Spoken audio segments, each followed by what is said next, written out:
Hey, it's Ink and Echo. This is episode 3. Episode number 3. Josh? First one with a What? guest.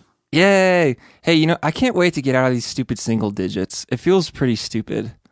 Yeah. Like anyone can make 3 podcasts. Any dummy on the street can record 3 episodes on his dang phone. Anyway, no, I just want to say a few things up front.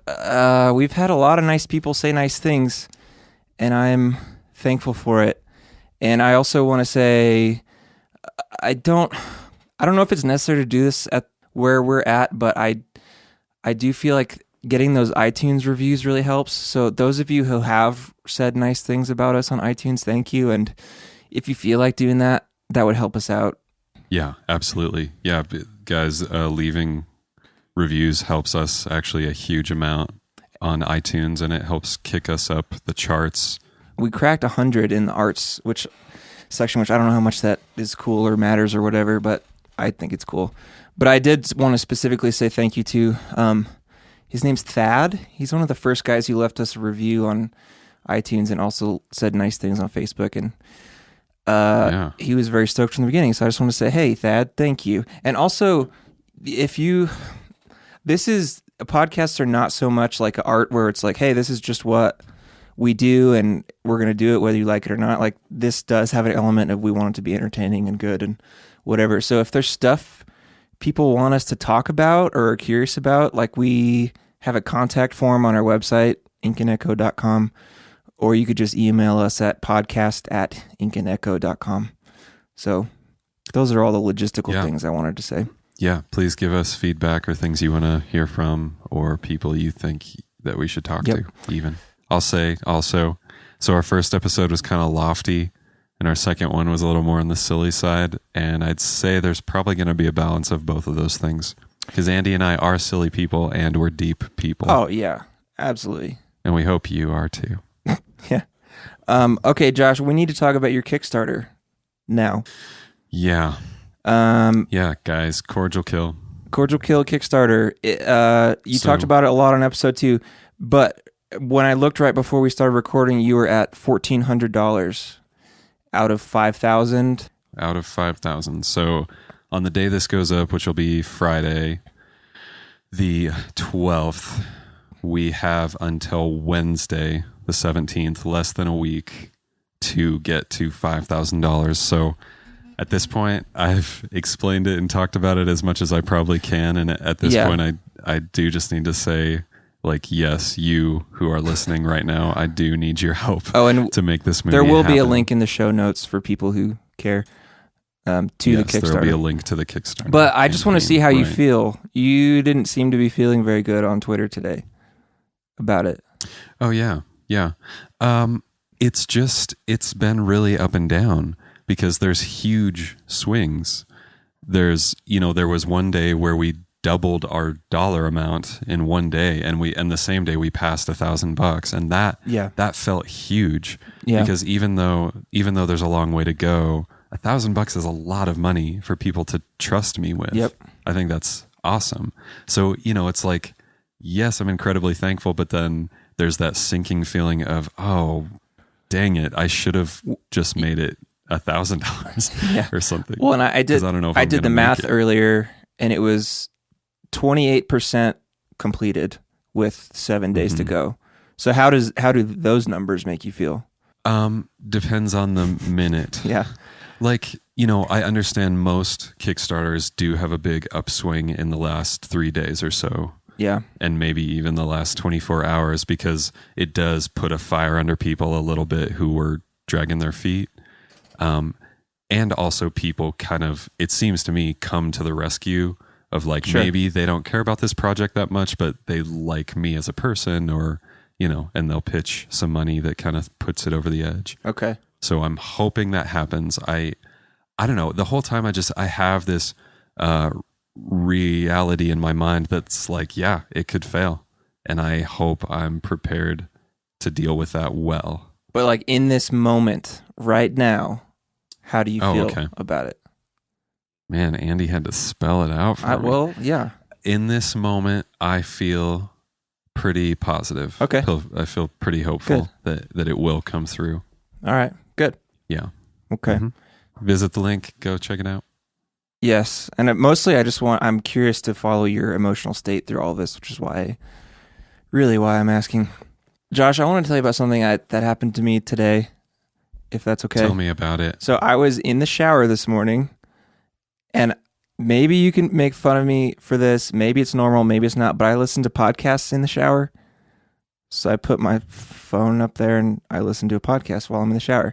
I was listening to Mark Maron, and he was doing his ad read at the beginning for some company, security company that, you know, has a video thing at your front door, and so you can see people who come to your front door basically from your smartphone. Yeah, I've heard that ad. Yeah. Yeah, but basically I was in the shower, I was just thinking about that ad, and I was like, wow, I wish I could come up with a good idea like that. And then I was like, well, what if I did come up with a good idea like that, would I even be able to do all the necessary things to make it successful like they've done?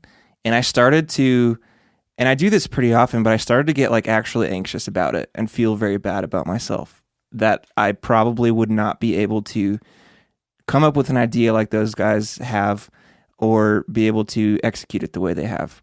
What in the world makes you feel bad about that? That's what I don't know. I guess what it is I have this realization of how much I am bad at and don't know how to do, and that overwhelms me, which is just a worthless thing to feel because it just cripples your ability to do anything good. But do you understand what I'm saying? Kind of. It's like someone doing something really well in a completely unrelated field to what I'm doing, and I feel bad about myself. Do you do that at all? Yeah. Usually when it comes to things like knowing how to fix a car or knowing how to repair my house if it breaks, like I get really envious of those guys who are just Mr. Fix It and everything makes sense to them. Yeah. I'm totally being serious. Yeah. But also you have to think about the people who think what you do is amazing, and who are like the technical guys that are like, if I could just play guitar, but guitar does not make sense to them, and they've actually tried to learn it, you know? Yeah.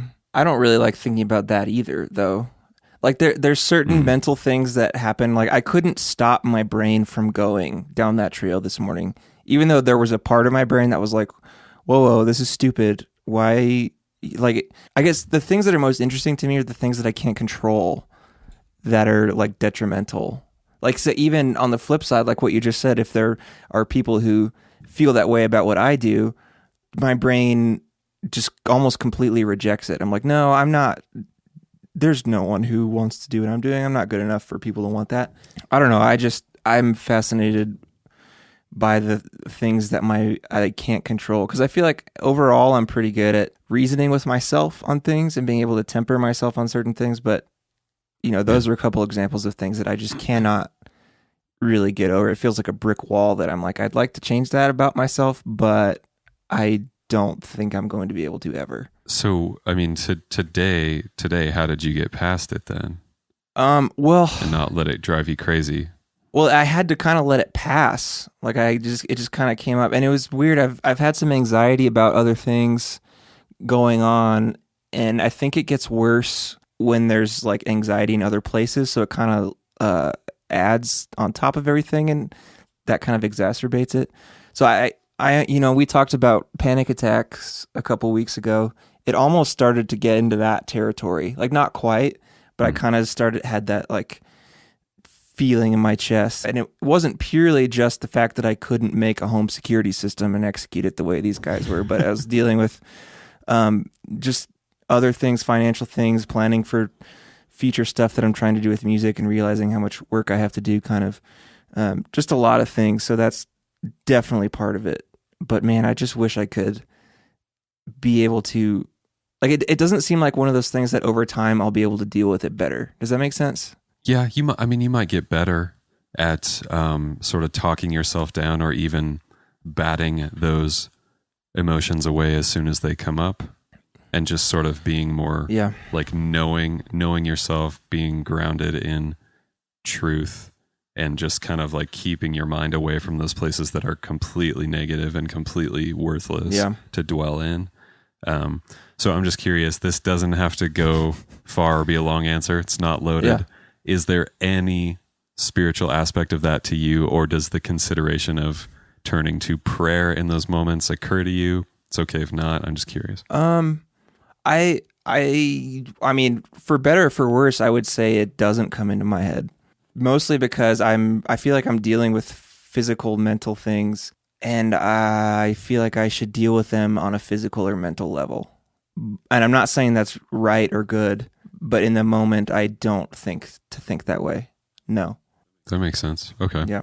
And see, I would counter with the belief that there's more going on behind the scenes than you're aware of.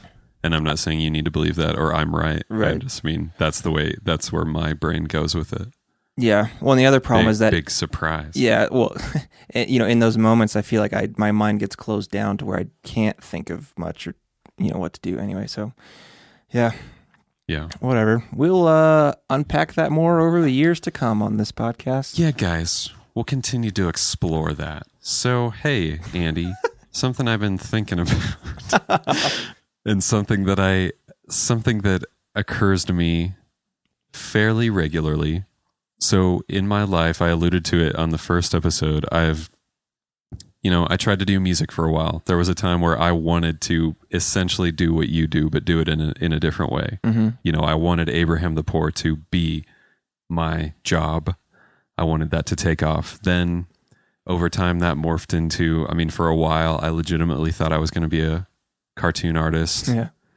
And realized I couldn't draw very well, but I was okay at being funny. And then you can draw well. Let's just say that real quick. You can draw well, but go ahead. Shucks.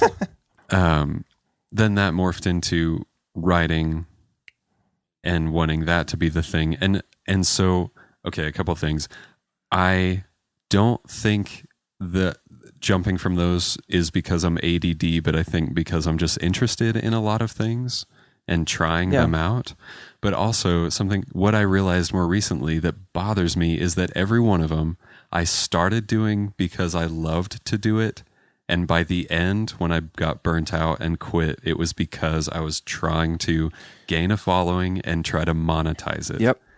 And that killed it in a way. Yeah. I'm still quote unquote a writer.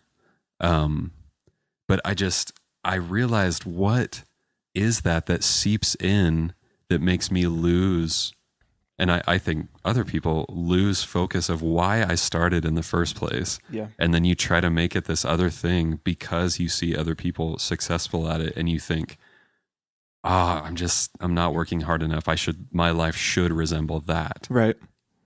Yeah. Well, the two things there. One regarding how you kind of jumped from creative thing to creative thing. Like, I feel like you've landed in a cool spot because you've found the core of what you've been trying to do all along, which is tell stories. So I think that's true. So not that you're saying you were, but I don't think you should feel guilty about quitting music or quitting cartoons or whatever, because you're doing the essence of those. And two, I feel like I don't know what I can say to help that. Because I do agree with you, when you take something you love and expect something of it other than personal pleasure, then that's going to kill it. And I think that's been one of the hard things for me when people ask me like, oh, how can I, like, hey, I play guitar or I do this or whatever, like, how can I do it for a living? Like, I'm of the opinion that for the most part, when you are asking that question, you're already hurting yourself. You're giving yourself less chances to actually do that thing.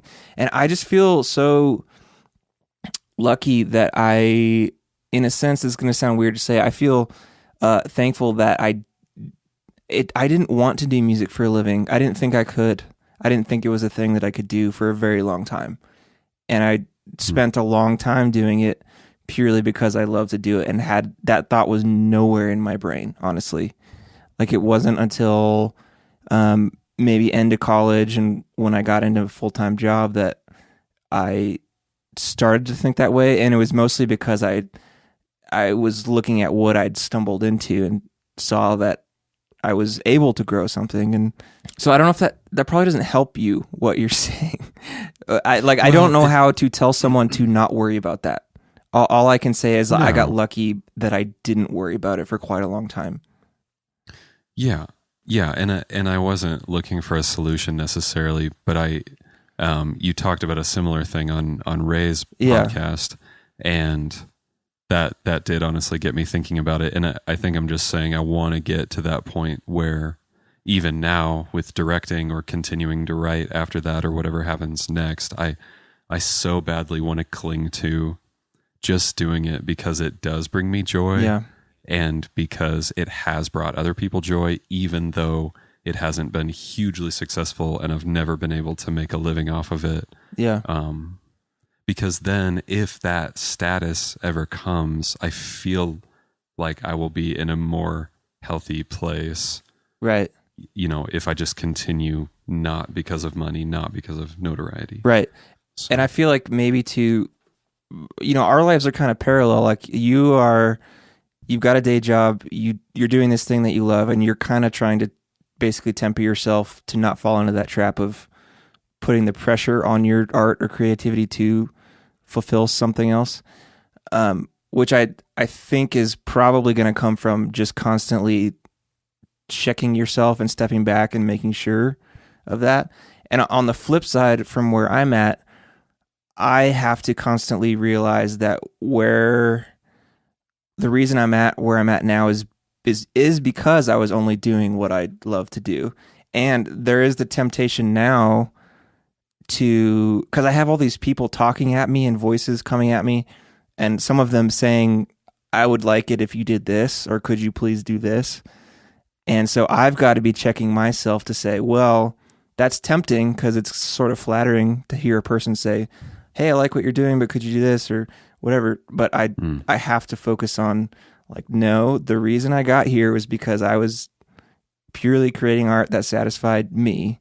I can't. Yeah. If the moment I try to satisfy a group of people is when it's probably going to start going away. So that's kind of the thing I have to check myself against. And it's kind of parallel thought processes there, even though we're in different creative spots, I think. Sure. No, that thing is so hard for me because I really do wish I could tell someone and be like, yeah, here's a 3-step process that'll really help you out and get you way closer. But I don't think there is that. And that kind of bothers me that I can't help more people get to that place. But then again, I honestly do think that doing this podcast is going to be helpful purely just because we can tell stories of how things are working or not working. I just think what I've landed on is the most helpful thing you could get in that area is just hearing other people's stories rather than trying to find rather than even trying to pull lessons out of their story. Just hearing them is helpful, I think, if that makes sense. Right. All right. Okay, we've got to do a story from Josh here, and then we're going to get to a conversation with Josh's neighbor Trevr. So take it away, Josh. Andy, when I get behind the wheel of my 2016 Jeep Grand Cherokee, I sure do feel like $1 million. So good, in fact, that I crack open an icy Coke of Cola that I keep in the old glove compartment. And say, you know what goes best with the refreshing taste of Coke of Cola? A combination value meal from the McDonald's. Especially either the one where you get 2 hamburgers in yellow paper and some fries, or the one where you get a large double-stacked hamburger in a box. And you know what they say about the McDonald's? Health.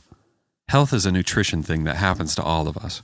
Calories, sodium, high fructose corn syrup, male pattern baldness, unconventional protein sources. Yep, we've all been to all of those places. There's just no getting away from it. That's why we're sponsored today by Bankstand, the only credit card that comes in the shape of a pyramid instead of a rectangle. And it has a bald eagle on it, flying to freedom against the backdrop of an American flag and fireworks. The Bankstand card, for when you need to pay for everything in your entire life, pay using the power of the all-seeing eye with Bankstand. Now with a convenient app for iPhone and Android that reduces night terrors by at least 13% and produces a protection charm against demon-possessed fauna. Bankstand. They're everywhere on this reality plane, as well as on a few other ones. To find out more about our sponsor this week, please visit inkandecho.com/bankstand. Andy, now we're going to talk to our first guest, which is Trevr, merchant, who happens to be my next door neighbor. And interesting fact, there's no, it's Trevr, correct? Don't you dare put a vowel in between that V and R. That's so weird. Anyway. Yeah, what a great guy. So, here you go, folks. Here's our conversation with Trevr, merchant. Okay, Trevr, you're the first guest. Welcome. Thank you very much. I'm glad to be here. Hi, Trevr. Hi, Andy. Hi. I think a good way to begin would be to recount the night that Trevr and Andy met. That's how I wanted to start. Yeah. I was really hoping that we would start this way, but I was also afraid that you guys would be like, "Oh, I don't want to hurt his feelings. Like, I don't want. I don't want to be like reliving bad memories." No, here's my thought, because I was feeling terrible for like 2 days after that. You. I'm so sorry. No, I mean, I was like on your. Every time I thought about what happened, I was like, "That's the worst thing ever." So yeah, please tell. Well, I don't remember, Josh. We were at Bosque Brewing waiting for him to come. Yeah. And Trevr, you should just take it from there. Recount your day, the day that we met, that fateful day. Okay. It has to start the day before. Okay. So I was hired by Josh's amazingly talented wife, Emmy, to photograph a wedding of a friend of hers, which apparently she doesn't do very often because there's a lot of pressure. Like, you don't want to mess it up if it's your best friend. So she hired me, trusting me, and because we'd worked together in the past, and I was pretty stoked about it. So I drove down from Denver to Albuquerque. And you were like going to be second photographer, right? That was like the plan. Yeah, exactly. So a little bit less pressure. I just basically had to cover the stuff Emmy couldn't get and help her do her job. Mm-hmm. And it was a gorgeous wedding. It was so much fun. It was probably one of the best weddings I had shot up until the very, very end. And we were like, that was great. Like, you had a good time. I had a great time.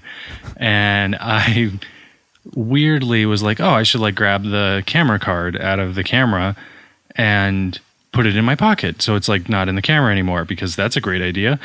And I immediately set it down so I could put the camera in the truck. And we were like, okay, let's go. And we drove off. And like about 3 blocks later, maybe longer than that, I think we had just gotten to see you guys. I was like, I don't have the cards to the camera. And realized I had just driven 7 hours, spent the night, worked for like 12 hours for essentially what I dropped on the highway off the side of a truck. And so there were 2, from what I remember, there were 2 cards. One of them was like full. Yes, and it had like 1,800 pictures. And the second one was not as full, right? Yeah, it was like 50 pictures. Right, and I remember you walking in and just like super late and just kind of dazed. And you told us what was going on. Or Josh, did someone text us before? Did we know before? I think that you got a text or Josh got a text from me saying a very shortened, sweetened version of what really happened. And like, something's wrong, like I probably can't stay. And Josh's like, what's going on? Yeah, you sat down, you didn't even have anything to drink, and then you just kind of was like, I think we should go look for those. You just kind of got I was like, I'm just going to walk from this bar, which is 3 miles from where we shot, and just retrace the steps of the truck to figure out where they went. And how did it end up? So I spent the next like 4 hours. So I'd worked like 12 hours, and it's 10 or 11 o'clock at night at this point. I spent the next like 4 hours, something like that, searching the highways of Albuquerque for these cars, and like literal highways too. Like literally, like I had the cops the next day when I showed up the next day, and the cops were like, "You can't be here. Like, this isn't okay." Yeah, for those of you who live in Albuquerque, this was Paseo del Norte. Yeah, kind of on the east side towards the mountain. Yep. And so, and I helped Trevr look the next morning. Yeah. And it was just, if you can imagine, a giant median of just generic brush and sand, and we're looking for something that's smaller than a playing card. Terrible. And probably smashed up by trucks. Yeah. A lot of trucks. And you found pieces of something, or what did you find? End up. So the night before, we like thought we found some stuff, and the father of the bride was like helping us. It was like just guilt and more guilt. I felt so bad. Luckily, the couple was the most sweet people you could ever do this to, which is horrible, but also like they didn't almost makes sue it me. worse in a way. Yeah, it's like it's worse emotionally, but they didn't like come after me. Yeah. And so I ended up finding the card with like 50 pictures on it, which is that's almost worse as well. Yeah, like like I had a 50-50 chance of like saving the day. Right. Or not completely ruining it. And so that was pretty rough. I was in shambles all the way driving 8 hours home. I can't imagine, man. That's terrible. It was terrible. But now I like, even today I was on a film shoot with this big salon, and Broncos cheerleaders is really cool. And then they hand me the cards at the end of the day. They're like, here you go. This is all of these 4 people's worth of cameras. And I'm like, Trevr just terrified and shaking. No, it's just Trevr like, just set him on a truck bed. Right. I just put him in my coffee cup and, left it on the top of the car. Oh gosh. Just kidding. No, I was staring at them the whole drive home. Yeah, I'm sure you'll never do that ever again, probably. I know. It's like so horrible, but it's a way to learn a lesson for sure. I had something sort of like that happen that caused me to... I was an idiot for a long time and didn't use like backups on my computer. And so I think I told you about this, Josh. I did Levi the Poet's album, had it all mixed and mastered, and had given him like the final, like, okay, here's your final files. And then I went on tour or something, and I was like, I'll get you the instrumentals later so that you could do stuff with them. But then I accidentally did something on my computer, and I thought I was being cool because I pulled up the terminal and did like a Unix command to delete something.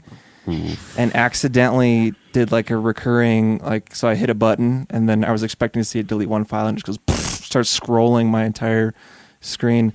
And I couldn't delete home folder. Exactly. It deleted like everything. And I deleted all the mixes from Levi's album. Luckily I did have a backup from at least after I recorded all the parts, but it was like the mixing part of it was just gone. So I had to spend a week just going back and mixing it again to get the instrumentals, but it just felt terrible. Like, I was thankful that there was that there, but I was even thinking with your thing like that has got to even be worse because there's nothing you can do. There's nothing you can get back at that point. When you're just like, people talk about, I deleted this off of this thing or whatever. Is there any way to get it back? And a lot of people will be like, yeah, that's, you're not going to be able to get it back. Nope. And, now I've just like learned to copy things to 3 places, and one of them is not at my place of business. Yeah, and I have automatic backups now on my computer, so we're all right. You learned your lesson the painful way. Yeah. And we told the bride and groom we'd give them a discount on their second wedding shoot. I mean, you guys, it's no big deal. That's so great. That's a like great just way fly us to wherever you renew your vows or whatever when you get divorced. Yeah. Right. Oh, that's wonderful. So, Trevr, that brings up an interesting fact about you. Trevr is facts. that you do Trevr Facts. Hey guys, welcome to Trevr Facts on Ink and Echo. It's a new feature. He's my next door neighbor, so he's just going to come over every time and answer another question. I do know a lot of dumb facts, according to my wife. So just quiz her on what you think I should bring up next time. All right. So you shoot motion pictures. I have shot one real movie, a few short movies, and lots of web industrial content for very few people to watch.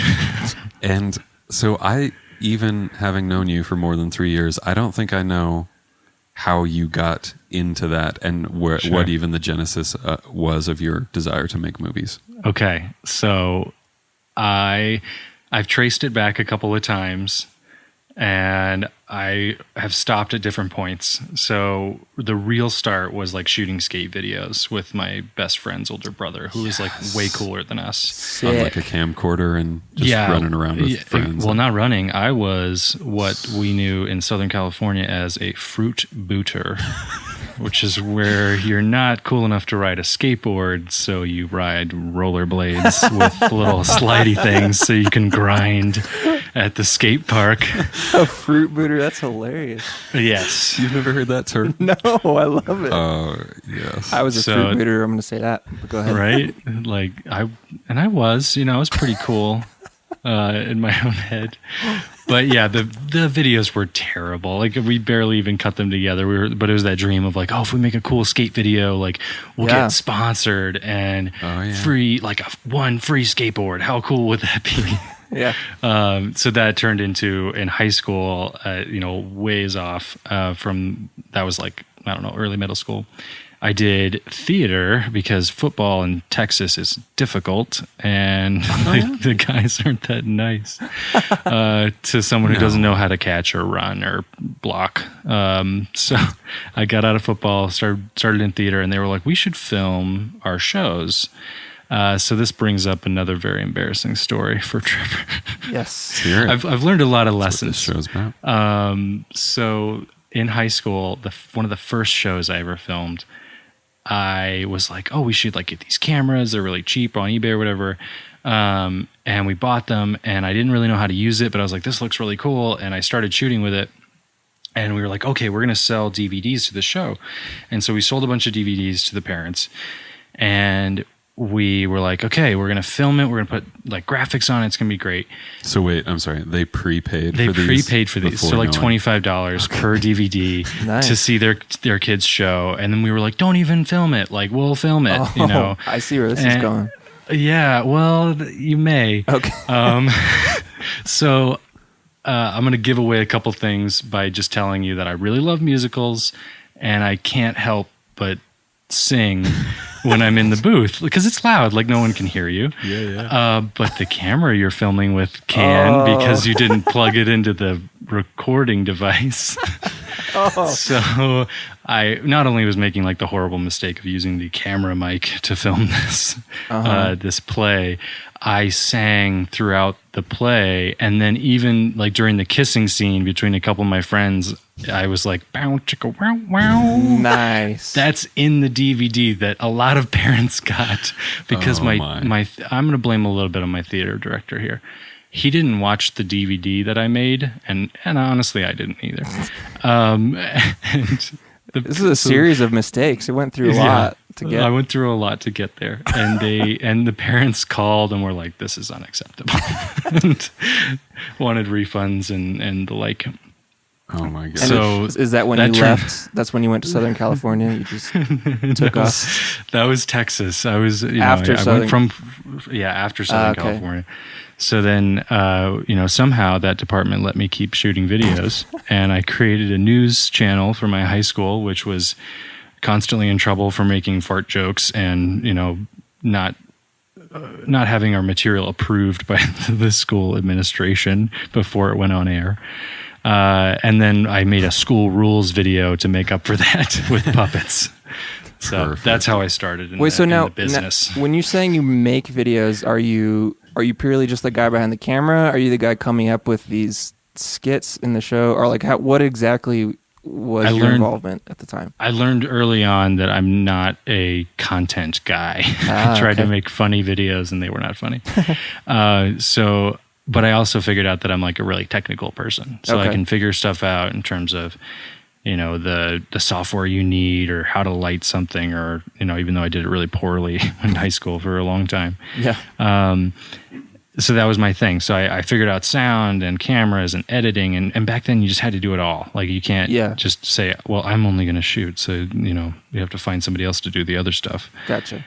But yeah, now I mainly shoot and that's my favorite thing. And I've actually picked up photography because it's like filming light. You don't have to worry about sound and it's pretty and fun to do things that you can't do with video. So it's a nice change of pace. Would you consider yourself like a DP, director of photography? If you're working on a film, would that be your role or is that something different?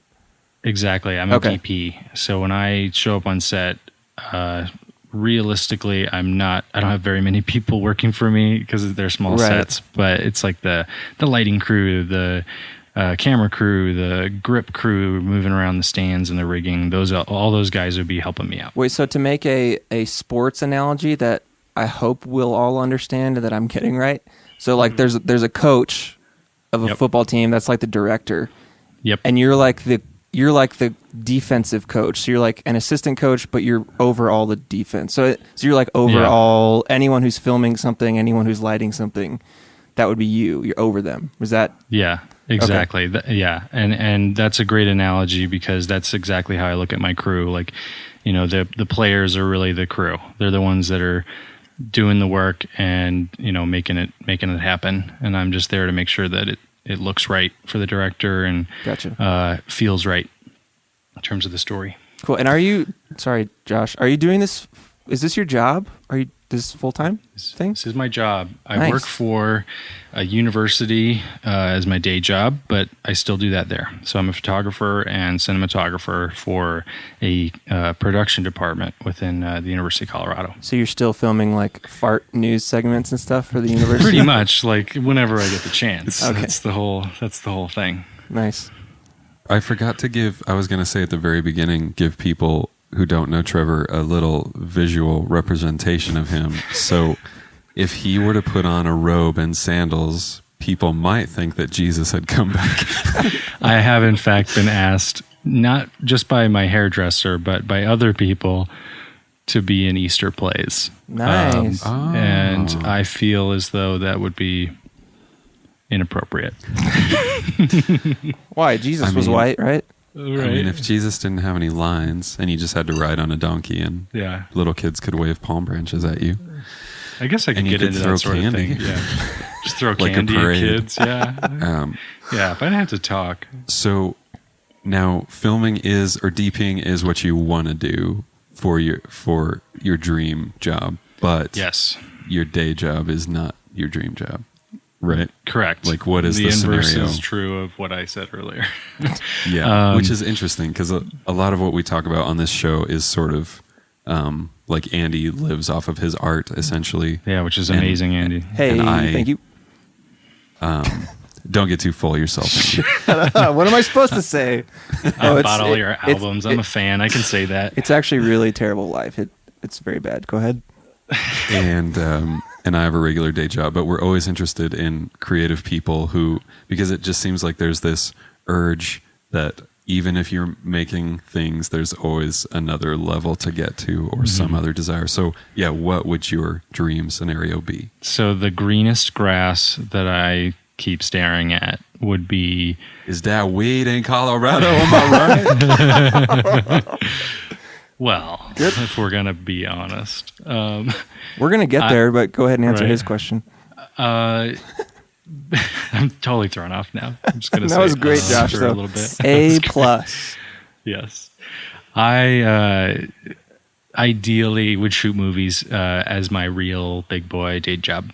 And that's, you know, as a goal, I would like to not have to move to a larger market. So Denver is a little bit of a smaller market, and there's a lot of competition, but there's a lot of great stories, and there's a lot of talent. So I'm hoping to find awesome directors like Josh and a few of my friends that I've worked with at the university to start showing people that there's great movies being made here, and it is possible, even though we don't have as many resources as bigger markets. So that's my boring life goal. No, that's... Wait, so in talking about markets, it seems like, at least being in Albuquerque, people are very excited about the movies and things that are happening here. Yep. Like, what does it look like from Denver? Do we actually have cool stuff going on? Is it purely just the tax incentives that are helping us more than anything? Or what is happening here? From my perspective, and it is limited, so I won't step outside my knowledge zone. I have seen a lot of actors that commute between Albuquerque and Denver. Okay. And they end up finding a lot more work in Denver. Huh, okay. Or, excuse me, sorry, in Albuquerque, I meant to say. But all the cinematographers and sound guys I know are getting hired here, or they're having to leave and go to LA. So that's really, it's weird. It's like all the technical people I know do just well enough here to decide, oh, I could do really well in LA. And then all the actors and stuff that I've met and worked with, they tend to kind of bounce back and forth between a few of the smaller markets in this area. Not sure why that is. But yeah. So it seems like you could potentially make a niche for yourself. I mean, if a lot of people are getting to a certain level and then leaving, like you could kind of, is your goal to kind of just get to a certain level and see if you can sustain it while staying in Denver? Is that the goal? I want to get to that level with a bunch of my friends at the same time and keep them here and show them that they can make it happen here. I like that. And that this is a cool place to live and you don't have to go to California. And the traffic's not quite as bad, but not yet. Yeah. Yeah. The housing market's getting just as expensive or close. But yeah, I moved here because I love it here and it's beautiful. And I lived in California as a kid, so I have a little bit of nostalgia now, rather than like the rebellion. I don't want to go back. You can't make me. But it still is very a very different pace than I'm used to and interested in. Yeah, so that's cool. I just can't help but think, at least for my kind of personality, and I think yours as well, it would be such a step down in quality of life to go to LA. I mean, maybe you'd get amazing work. Maybe you'd make a lot of money. Yeah. Of course, California has its own perks. Yeah. But it's like Colorado is a badass place to live. It really is. Well, and I've always thought too, like musicians seem to always want to go to like Nashville or something. And I've sort of never understood that in this day and age when you could kind of, we really do have the tools to do what you want to do wherever, in a sense. And so why go to a city where there's more quote unquote competition? I mean, I don't even know if competition is the right word, but just why put yourself where there's more people, where you can't stand out as much, I guess. I mean, I like that perspective. Yeah. So, I mean, that's why I like what you're saying about, if you like where you live, don't put that pressure on yourself to like have to hit the highest level of what everyone thinks being a DP or being involved in movies is. Just sure. I don't know. I think that's cool. And I'm the same. That. I don't have the desire to go to anywhere else either. I love it here, and if I can't make it work here, then I'll probably just do something else, I guess. I keep telling Marissa that it's probably better for my health if I just like get out of the movie business sooner and just start making desks, because I really like making things with my hands. And I'd probably be a happier person by not like trying to climb any sort of ladder and just enjoy crafting things. Well, that's interesting too, because especially doing something creative, or at least you'd say what you do is creative, right? Not you've used the word technical, but there's definitely a creative aspect. I mean, one interesting thing is it seems like a lot of people, when they do a creative thing for a living, it was their hobby, and then it became their thing that they do for a living, and then now they don't have a hobby.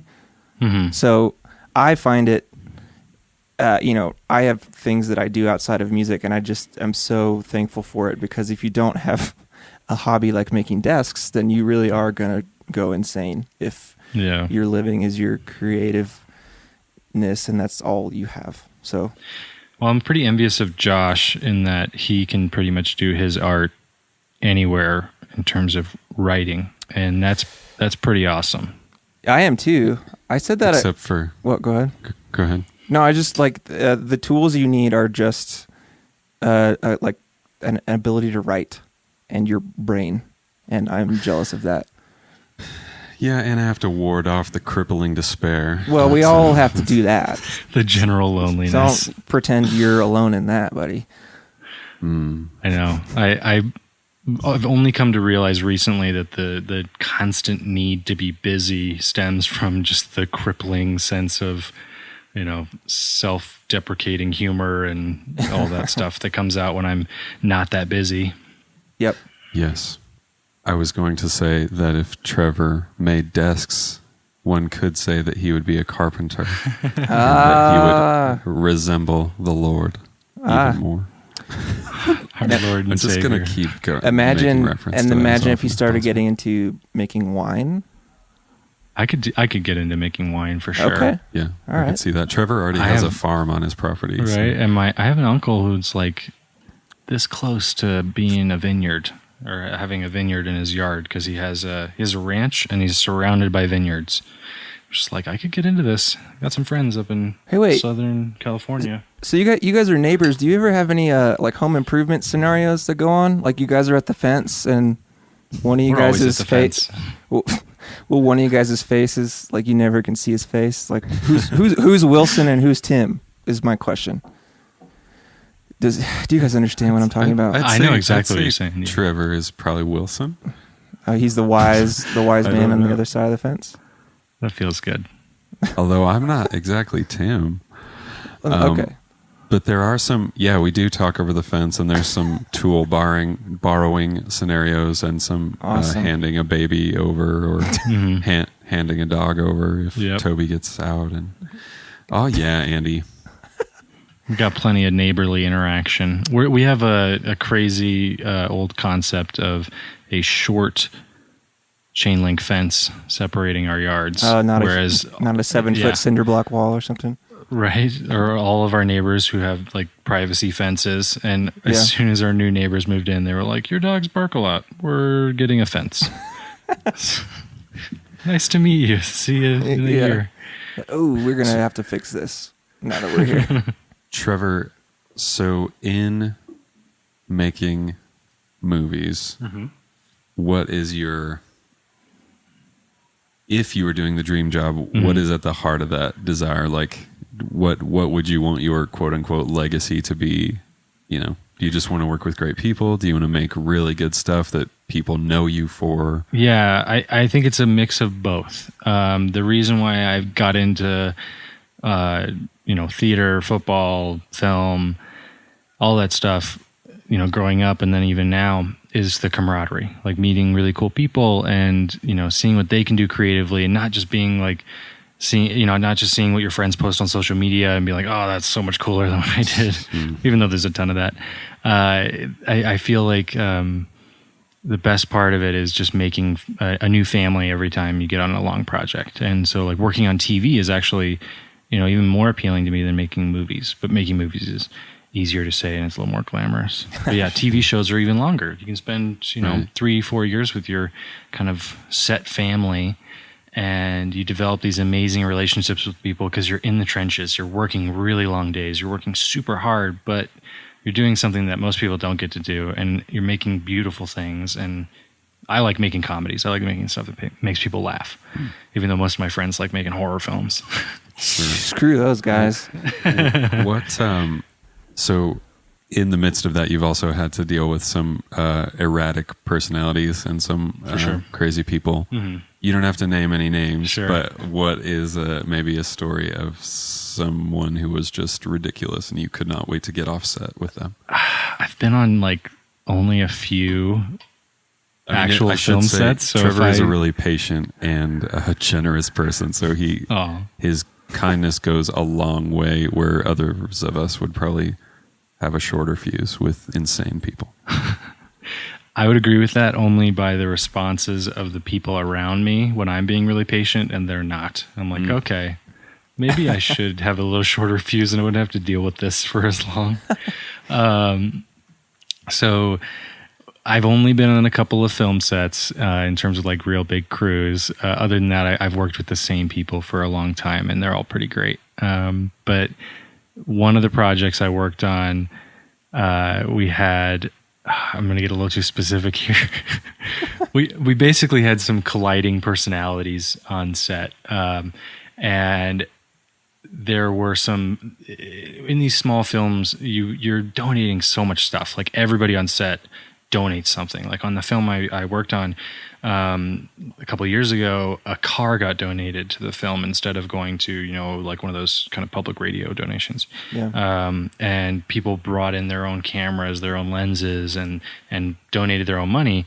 And so when their expectations aren't met, you can imagine how that can build to resentment and then fights. And especially when you're working from 6 a.m. and then you go and you're supposed to work till 6 p.m. and you end up working till 3 a.m. And then have to be back at 6? And have to be back at like 9 maybe in the morning. Ugh. On a shoot that you are basically donating your time.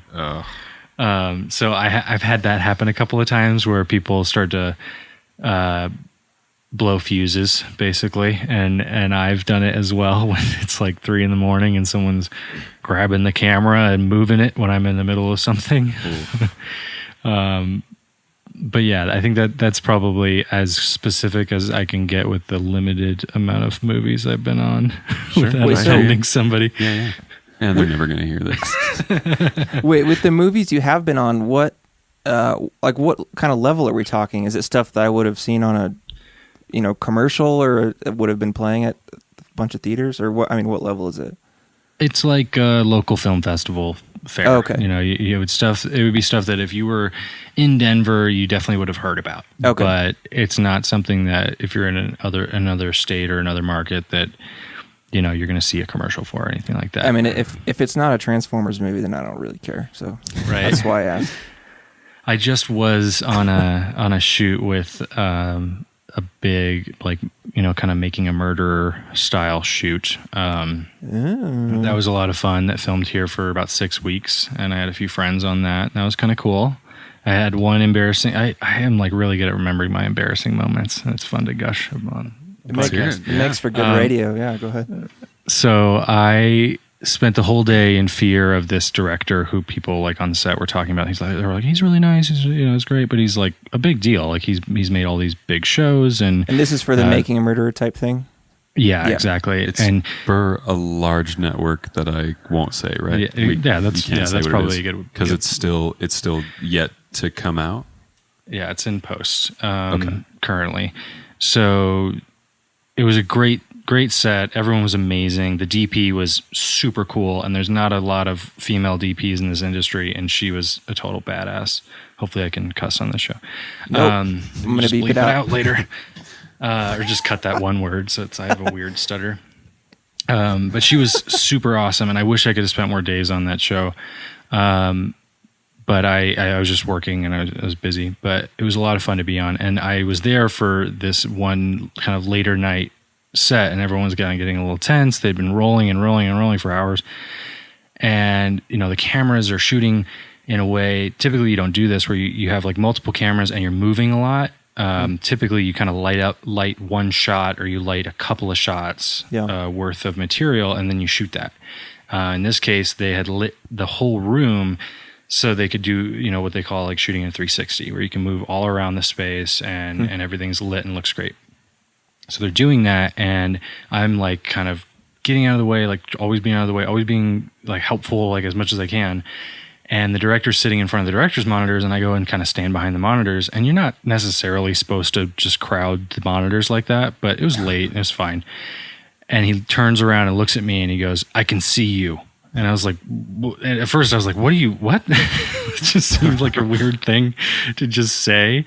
And then I looked up at the director's monitor, and in the doorway in the shot is just me standing there with my hands on my hips. I'm like, oh God, ruining a shot. And that's my only interaction with the director on set. It was pretty nice, pretty great. That's what I'm going to remember forever.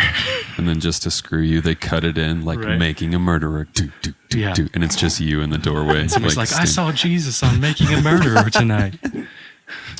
Wait, so I want to clarify. So when you work on sets like this, oh, okay. So two questions. When you work on sets like this and you're not a DP, what is your role? And then what exactly is your role at the university if it's not DPing either? Does that make sense? Yeah, totally. So when I'm on a big set, typically they've hired a DP that's, very experienced, a senior level DP, somebody who's making thousands of dollars a day to be there.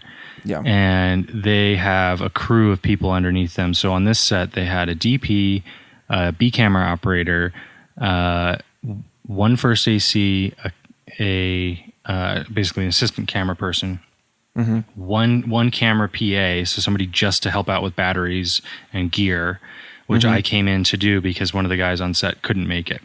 So they called up all the people in our network, and they were like, "Can somebody come in today?" And I was like, "Sure, I'll do it." Cool. So I was able to help out that way, and it was a lot of fun. But then they have all the lighting people and stuff. So they have an 8-person crew just to do lighting, grip, and camera. Gotcha. So that's a relatively small crew in Hollywood terms, but it's a pretty big crew for for Denver. And then at the university, I'm typically shooting commercial style documentary pieces. So, a lot of natural light, working in spaces that people work in every day, not necessarily building sets or, shooting in studios. And then I'm also doing photography. So like shooting events, shooting headshots, my favorite thing in the world. It's a joke. And I sounded a little too passionate, and I was like, I have to not have that be out there. And doing like commercial style photography. So I have, websites on websites of my material for the university, and then some campaigns that they've done, which has been pretty cool to be a part of, because I'm not necessarily a photographer by training, but it's been fun to do. And you, so you're rarely at a desky desk. Yeah. I'm at a desk probably a day and a half a week, which is pretty good. And I'd like it that way. Them. Yeah. I try to build as many as possible. That's pretty cool. And not all of what you shoot is for the university, right? You guys take some contract work, or is that just you bit. Personally?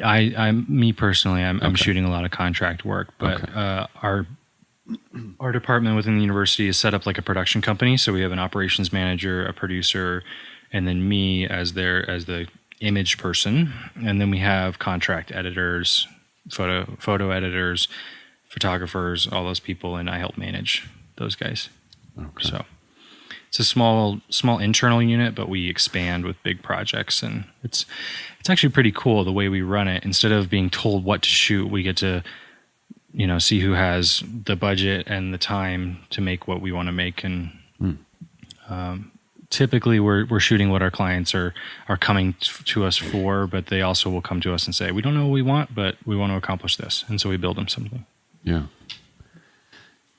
Are there any ways, this thought just occurred to me, that you, apart from just doing your film work for the university and these other projects that you take on, is there any way that you're expanding your own knowledge and growth in your, as a DP? For sure. Because I know you're pretty up on tech and stuff, right? You're constantly reading about it. It's really easy to do. I read a book recently. It was a finance book, but it really hit home in terms of like tech nerd stuff, and the main point was like people love to debate minutia, that people like, because it makes sense. You can talk about camera specs and microphones and how much something costs versus something else, and it's easy to geek out about that stuff, and I feel like it's sports for nerds, like we have our own stats.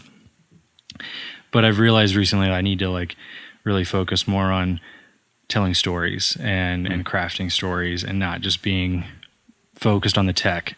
With all of that said, I read a ton of tech blogs every day. Yeah. What's funny is there's nothing remotely like that in the music industry.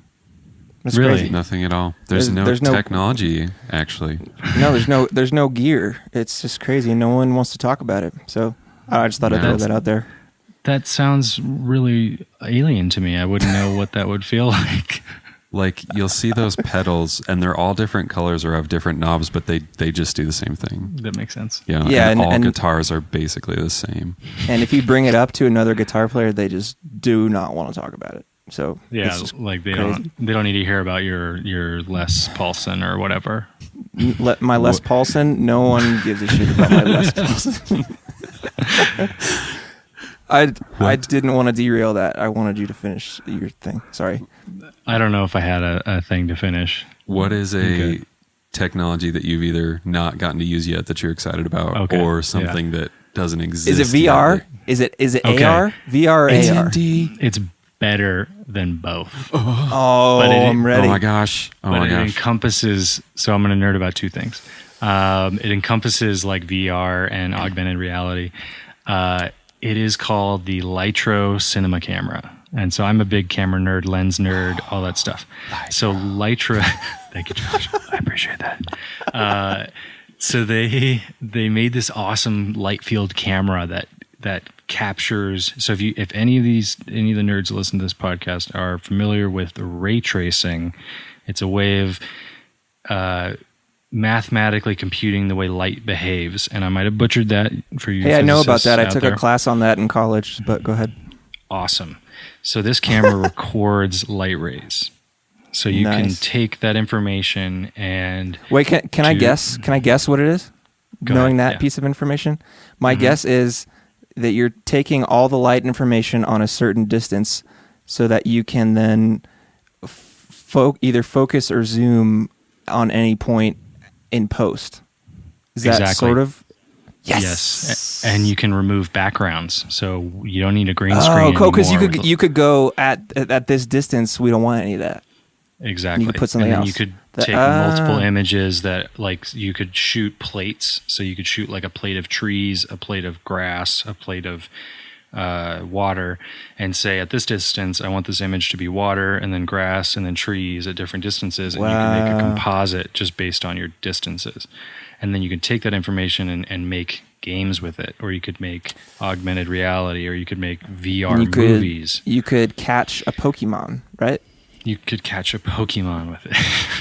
So there will almost surely come a day in our lifetimes where we go to a theater and watch a movie that is 360, or where, you know, we all wear headsets or something and we can look everywhere in the movie at once. We wouldn't even go anywhere in that case. We just sit at home with a thing on our face, right?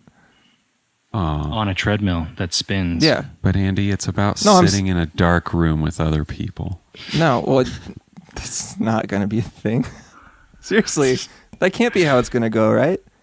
I don't know. I don't think so. I would argue that VR is a new thing. VR is not TV. It's not movies. It's not your phone. It's its own medium, and I think that game developers and people like the people who make like Unreal Engine and game engines are gonna see an explosion in that technology, because people are gonna be making content for VR with game technologies. So you can tell a story using, you know, where you're inputting not just sounds, but where the sounds are in space in relation to a person's head.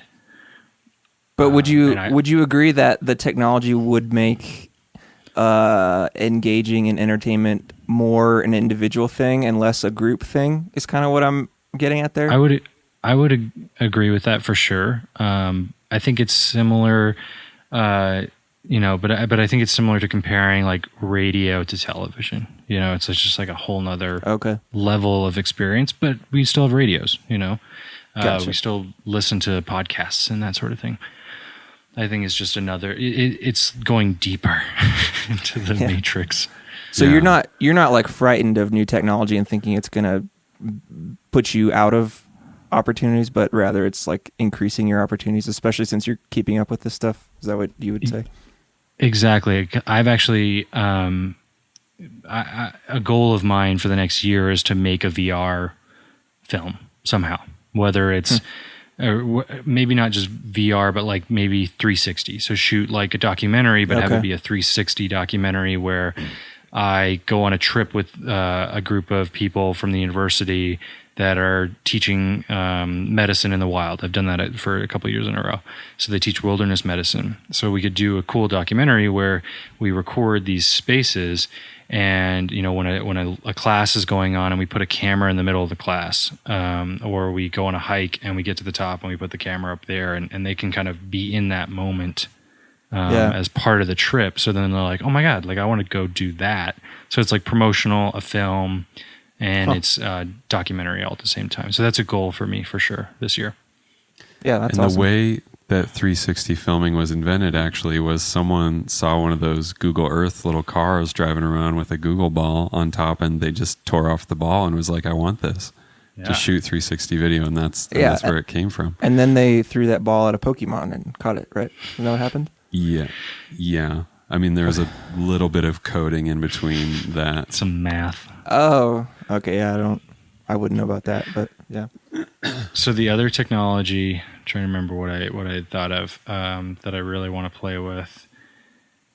So there's VR and all of that sort of experience with working with, you know, 360 cameras, but there's some really cool things happening with the post side of things where you can make new motion graphics, animations, that sort of thing in that same space. So that's, as much as I want to go shoot real stuff, I'm also really interested in like making something from scratch. So yeah. Cool. I wonder if they'll ever be able to make like a kids movie from only a computer where there's like a cowboy and a space guy that are friends, but like a whole movie made in a computer. You need some kind of bad Josh, guy. you need to slow down. I can't even understand what you're talking about. What about a potato that says money, money, money? No, that'll never, no. That could be a cute joke. Okay. Most certainly. Trevor, hey, you got any projects coming up that you're working on that are about anything in the 80s or about crime or about with a guy named Jermaine in them? Or Barry? No, that doesn't sound like anything we're currently trying to raise money for. Yeah, man, I was hoping.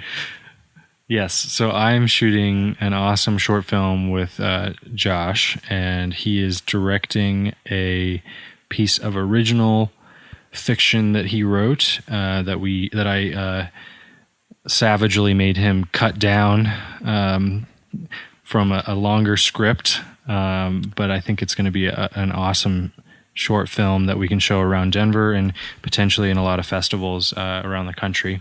And it's all your fault, right? Basically this whole thing is your fault. Yeah. Yes. Yeah, it is.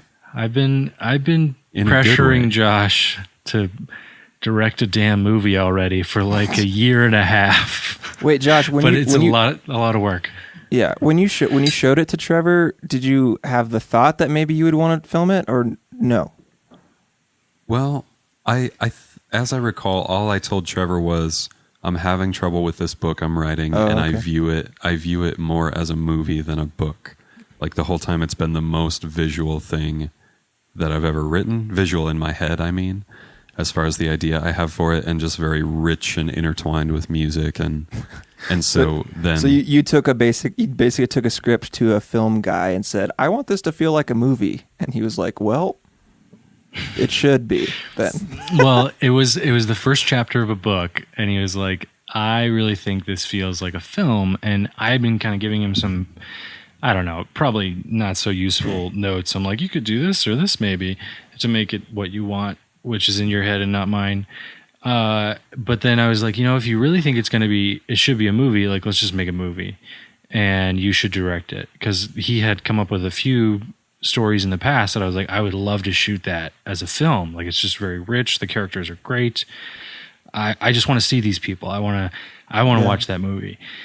And so as soon as he was like, I'm writing something new, I was kind of like, okay, how do we turn this into a movie? And now here we are. We're making it. It's going to happen. Well, and yes, also I didn't realize it was quite that easy to just be like, well, let's make this. Yeah. I mean, of course it's not as easy as that, but it really just starts with conversation, and then you get other people interested and excited. And I've been amazed even already to see our crew's excitement and involvement. It's really awesome.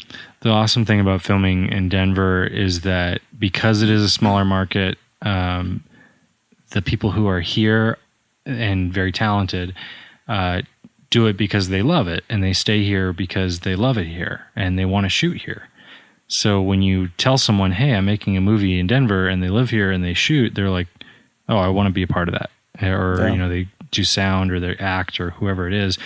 It's never a question of like, would you guys please help me out? It's, are you available? And they're like, yep, let's do it. And everyone's stoked. So it's cool to talk to my friends and say, I'm making a movie, and not have any of them go, okay, how much are you paying me? How much time is it going to take? They just want to be a part of it. So it's been a great experience so far. And not even, they don't even want to read it first or know if it's good. They're just excited to keep working from what you've told me. And that's really cool. Because early on, I feel like I was asking you like, hey, has anybody read it yet? Like, do they like it? And you're like, oh, they're not. They haven't read it. They just want to be on it. Yeah. As weird as that may sound, I think it's so much more common than people think. Someone's like, oh, you're making a movie? You make cool stuff. that guy sounds legit. Let's do it. They're not going to say, okay, I need to spend the time to, I need to learn what these characters are all about, which would probably help the film ultimately. But it's cool to just have people stoked. And it seems like with creative stuff in general, the fact that you are even remotely put together enough to like want to do it and say it's happening probably means enough.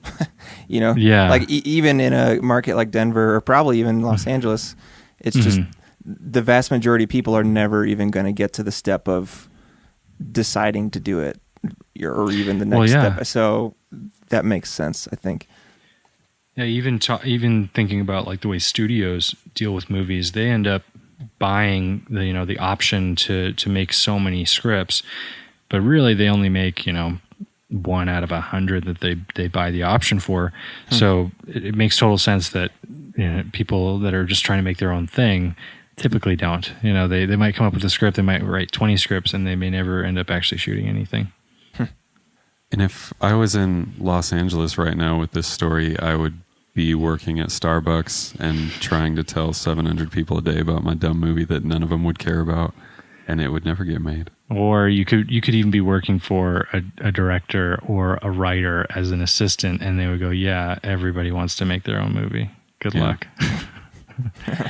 We should wrap it up. Do you have like a final little place you want to go real quick? You want to go? It's already over? I don't want it to be done. This is too much fun. Well, Trevr, you might be on the show again sometime. That's my dream. We'll have a come back. Post Cordial Kill aftermath. Cool. As long as Trevor's still speaking to me. I've already given up all my embarrassing stories. I don't know what I'll talk about next time. Okay. Last thing. No, I want to know. You guys live in Denver. You can smoke all the weed you want. Yeah. How? No, Trevr. How does, if at all? I'm curious about the way marijuana and creativity go together, if at all, for you. If you're a procrastinator by nature, marijuana can exacerbate that problem. Okay. That sounds like the stereotype of potheads. It's kind of true, but I do think that it's a way, in some ways it can be treated as a medicine, in other ways it can be just like a recreational thing. Sure.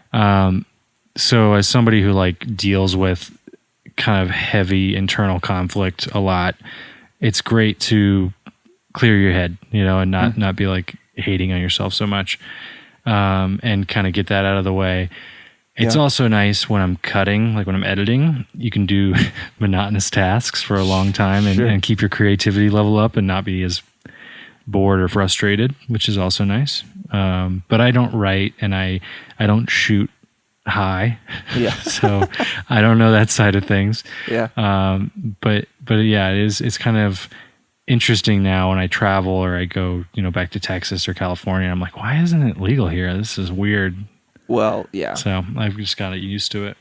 And I recall you telling me maybe a year ago or more recent than that you had actually toned it back a little bit because you noticed you were not as sharp and that's very true. Not as with it. Yeah, I think part of my I don't know. I pride myself on being somewhat witty and try to be funny and make jokes. And it can be very frustrating to lose your place in your jokes. Yeah. I don't know if I can attribute that to marijuana or just getting older or just being really busy and tired. But, I definitely have decided to kind of scale it back a little bit to see if that makes a difference.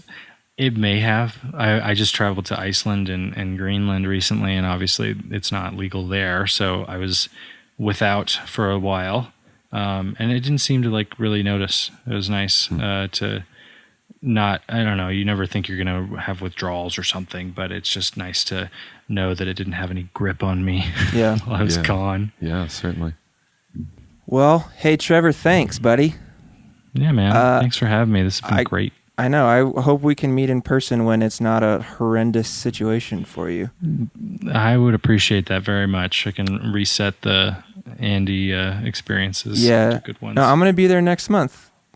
Awesome. For the Red Rocks show, Prophets of Rage. Wow. At Red Rocks. That sounds great. Okay. Well, I'll see you there, man. Yeah. That almost sounded so earnest, but were you just trying to sound corny, or were you? I'm kind of trying to end this. Is all. I know it's hard to drop off. Okay, we're done. Okay, Boom. bye. Thanks, Trevor. Bye. See ya. Bye. Trevor's a sweetheart. He's great. I'm really looking forward to working with him. Yeah. So, Andy, that long talking put me in the mood for an internet comment. Okay, here we go. Oh, damn it! Pressed the wrong button. Here we go. What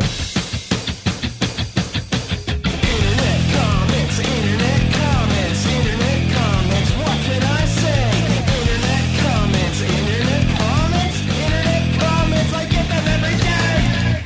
All right, Josh. This one kind of actually goes with what we were talking about earlier, in terms of doing what we do because we love it and not because of any other reason. So, background on this comment. This is a comment on a video I did of me sitting on the floor doing a 12-minute drone of just one chord for that long. Oh, yes. I might have seen this comment. No, it's not one that actually went live. Oh, okay. I have It not is seen held this for comment. review and is currently still held for review. All right. Here it is. It would be more engaging as either a slideshow with this as background music, or if you added comments to the video that explained what is happening. Open paren. Example, 215. Now I'm engaging FX HAL 9000 to bring in the farting fairies of doom sound you hear in the background or whatever. End paren. So that it doesn't look like a dude sitting on the floor doing things that are apparently unrelated to the actual composition. Open paren, which is what this is, a real-time composition as much as a performance. Close paren. Here's what this gets at for me. Putting content out on the internet, and I don't like the word content because it devalues what we do, but I think it gives people the false thought that they can tell people what to make. And I reject that completely. So, and here's my reasoning, because I think some people would say that this guy's giving constructive criticism and you should listen to him. And I would say, No. Yeah, exactly. I would say no. And people might get mad about that. But what I'm going to say is, okay, here, I did that video because I wanted to do it. I did it the way I wanted to do it. And if you want to talk about constructive criticism, that's on me. I am going to reject any criticism, basically good or bad, that I get from people that I don't know. And it is on me to go to people that I know and respect and seek out good criticism. So, Yeah. the nuance is, because I feel like there's a lot of people who think the internet is a place where you can just go out and ask people to do what you want them to do. And that's not what it is. And so when I get stuff like this guy is well-meaning, I think. The irony kind of is like he's seeing something he wants from my video that I didn't give him. And that could be the key to him actually doing something successful on his own. You know? Yeah. So he has some ideas to do something different than me. He should go do them. And that would be great for everybody in the world. And I don't feel bad at all about completely rejecting comments like that and saying, no, I'm not going to do those things. Yeah. Yep. I'm with you. I'm curious with your, like with the shot, do people tell you, like, I wish there wasn't so much swearing, or I wish there, like, have you had people tell you things about the stuff you've done like that? Yeah. Yeah, to a degree. Mostly with the shot, actually, as opposed to other stories or even my albums or anything. And it was a lot of, I wish there was more of such and such character. I wish there was another chapter. I wish it had more character development. And how did you internalize those comments? Because this is after the book came out, right? So there's like nothing you can do at that point. But how did you take those kind of comments? In most cases, well, they were all much more kind than this gentleman who's spoken on your YouTube page. But for the most part, I can take stuff like that and be like, yeah, they're probably right. You know, it could have it could have had these elements, or could have been a little better. And I don't think as much about them kind of telling me to morph into what they want, because I don't think they're even necessarily thinking that. Yeah, it doesn't bother me, and some of it is honestly kind of helpful. Like, it sets me on a different path for the next one to just realize or recognize things to look out for or be aware Is of. there, maybe this is a weird question, is there certain types of either people, or is there like a filter you put on things people say? Like, if it's from this type of person, I'm gonna not really take anything they say. Is there like a specific example of that type of filter that you have? Sure. Yeah. I mean, and mine is probably pretty simple, of just friends. I'll take what they have to say with a grain of salt, or friends with criticism. I'll listen to a little more, but I'll still have a bit of a gauge that's just like, okay, thanks, but that's not what I was going for. Yeah. Internally. And then people who don't know me, there's that grain of salt is kind of cranked up to going, okay, you don't know me at all. You don't know what I was going for. Right. And maybe what you say has merit, but also the thing is finished. So what do you want me to do about it? So, this is the story I wanted to tell. So for me, like the people I go to are people who, one, I think are doing really cool things that I honestly think are better than what I do. And two, they're like sort of similar. So like they get what I'm trying to do. Right. So, I mean, I guess for you, would it be, I mean, like your publisher guy who's super into sci-fi and horror, he was probably a good guy to, wasn't he the dude who edited your book too? Yeah. He was good, and yet he and I are really different people with really different sort of taste. And so there were things that he said that made The Shot a better book for sure. And there were other things he said that I was just like, no, I'm gonna leave that because I know what I mean, and I'm gonna leave it.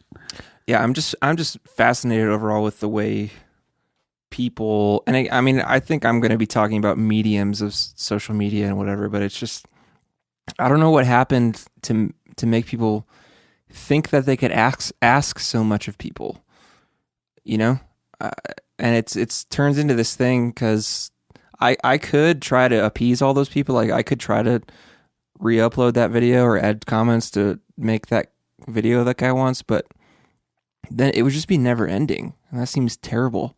Yeah.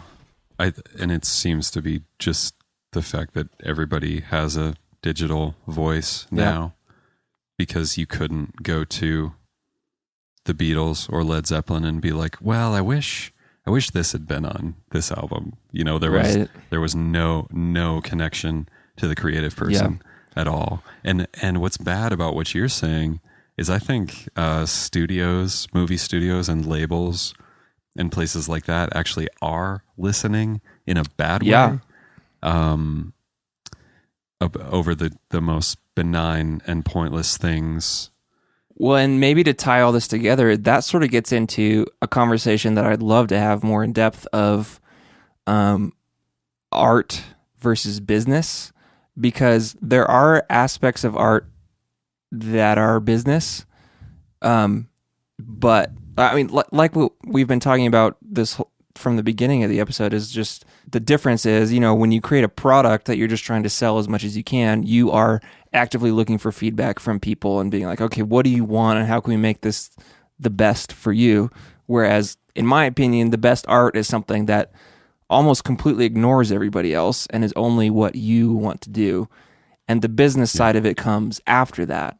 So yeah, it makes sense that with social media and whatever, that people would try to put those together more than they should be. I mean, a big old record label owned by a large corporation is absolutely going to use social media and stuff to maximize their profits, and I hate that completely. Yeah. But I think a lot of people maybe don't realize that that's what's going on, Certainly, yeah. And that's maybe a good spot to close on. Yeah. I'm sure we'll talk more about those things. Oh, yeah. I feel like I didn't have much to say about your YouTube comment, No. but it does just bring up a lot of interesting thoughts. As long as you agree with me and don't disagree with anything I say, then that's all I want. Yep, I'm with you. All right. Hey, well, thanks guys for listening. It's cool that we have guests on now. With hopefully more to come. Oh, I can't wait till we get to episode like 11. I just hate that this is the 3rd episode. That's so stupid. It's just gonna be 3, 4, 5, fly through 'em, and then it's just gonna be that number 11, and it's like, oh yeah, this feels nice. This feels like our element, like where we're supposed to be, sort of thing. Okay, I shouldn't do it every episode because then people are gonna get sick of it. Peace.